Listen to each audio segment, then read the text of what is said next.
There always comes a time when the love you have for a hobby starts to fade. Maybe it's because of real life responsibilities. Maybe it's burnout. Or maybe it's something deeper. But no matter how you get there, the day eventually comes when the one thing that kept you sane now feels like a burden. If you've been following this channel for a while and you've been wondering why I've disappeared for months, this is it. This is the reason. But you've read the title. After being gone for the longest stretch since I started this channel, I'm finally able to say I've fallen in love with anime all over again.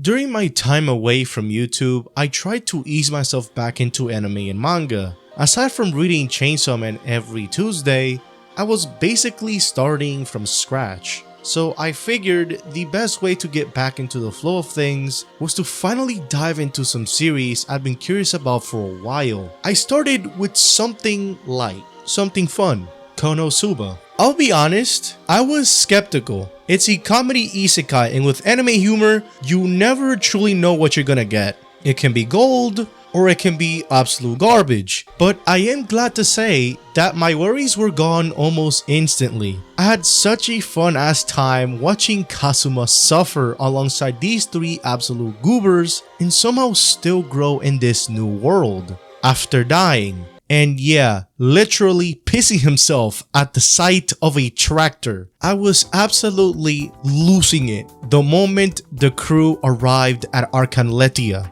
and tried way too hard to convert them to the Axis order. Shit was absolutely comical. And then there's the Legend of Crimson movie. I think most people, myself included, had seen that infamous scene with Kazuma and Sylvia floating around out of context. And yeah, going in, I wasn't sure how I'd feel about it. But coming out of it, I didn't just laugh at the movie, I actually came to really love it. Watching Megumin, my personal favorite out of her, Darkness and Aqua, return to the Crimson Demon Village and finally pop off with her explosion magic, I was unbelievably satisfied in a way I didn't think Konosuba would ever make me feel. And then came Gurren Lagann. Not just the 27 episode series, but also the second recap movie with one of the most insane and downright masterful final fights I've ever seen. Months after finishing it back in January, I can safely say this might be my new favorite anime.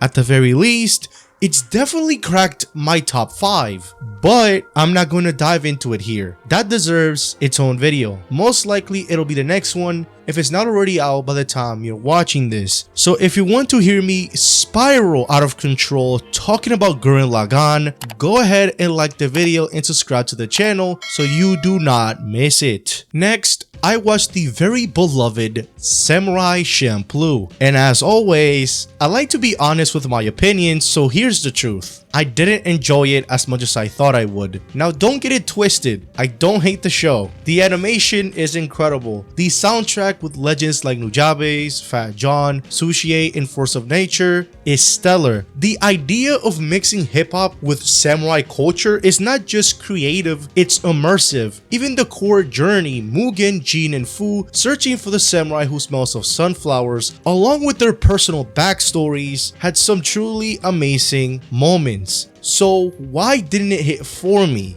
Simply put, the episodic nature of the series dragged down my enjoyment of it. A lot of the episodes just didn't land for me either conceptually or emotionally. And this is coming from someone who loves Gintama, so trust me when I tell you, I was shocked at how mixed I felt. Some episodes were great in theory, but in execution, I walked away feeling underwhelmed. I went in this show expecting a 9 or a 10 out of 10 experience. How could I not? There's so many videos out there praising this show. But what I got was a 7, maybe a reluctant 8. Harsh?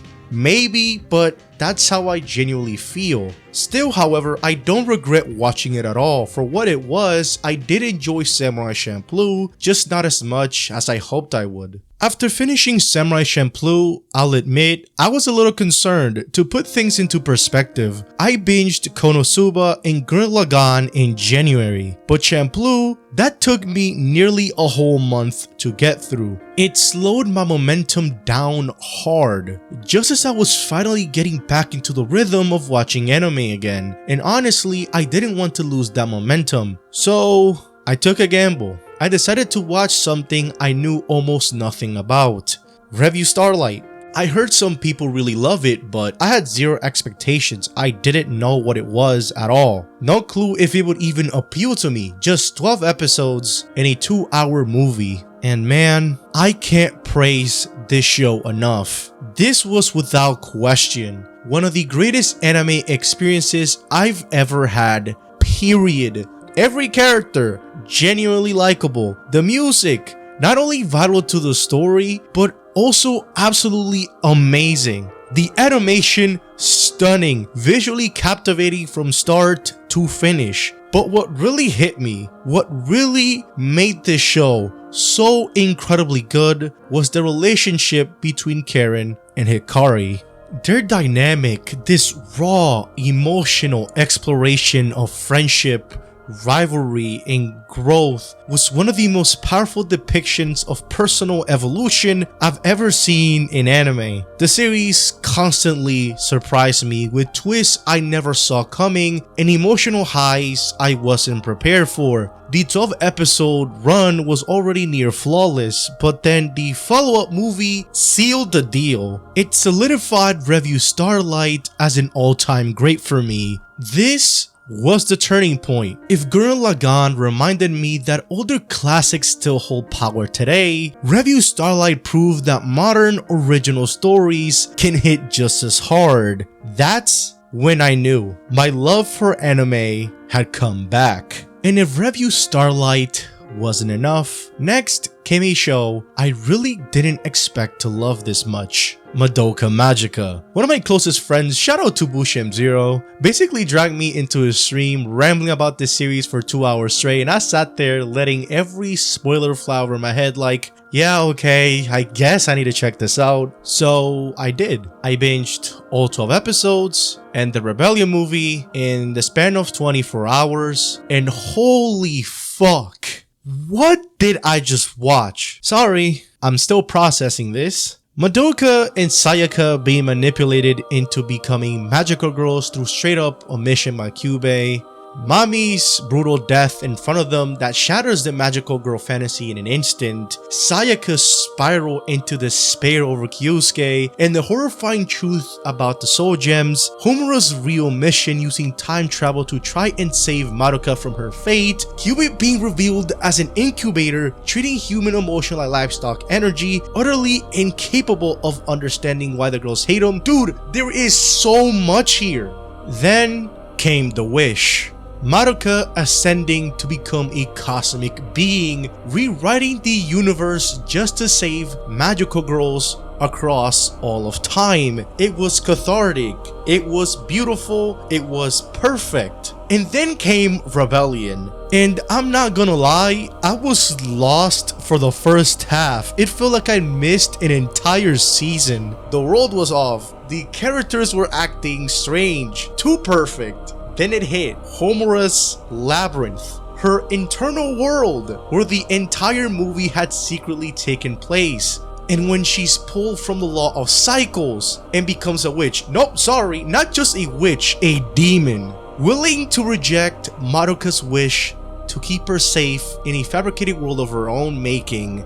That was it. Everything fell into place. The themes, the emotion, the sheer insanity of it all, the music, the voice acting, the visuals. Rebellion wasn't just a follow-up in my opinion, it was a masterclass in character writing and tragic love. Sayaka calling Homura a liar in the original series hits so much harder now, because Homura's love for Madoka ran so deep she was willing to betray the entire universe for her. And now, I'm counting down the days until the Walpurgis Nacht Rising movie ends up coming out. Because after that twist, my perception of everything about the series has changed forever. So this is what I've been doing during my time away from the channel. I was trying to figure out if my love for this medium was still alive. And honestly, after everything I've talked about in this video, I think it's safe to say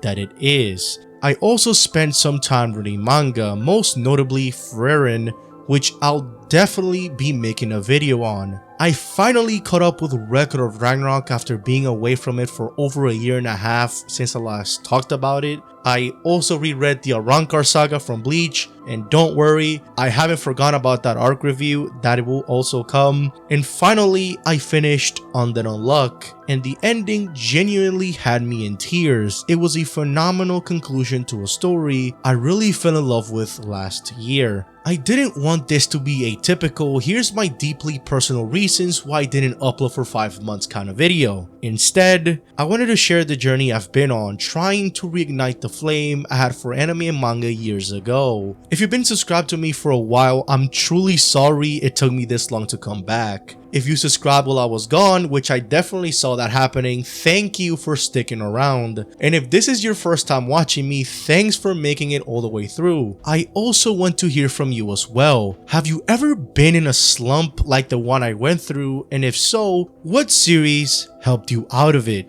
Drop your thoughts and your experience in the comments below. And with that, man, it's been a while since I said this. Hope you guys have a wonderful rest of the day wherever you are. See you guys next time.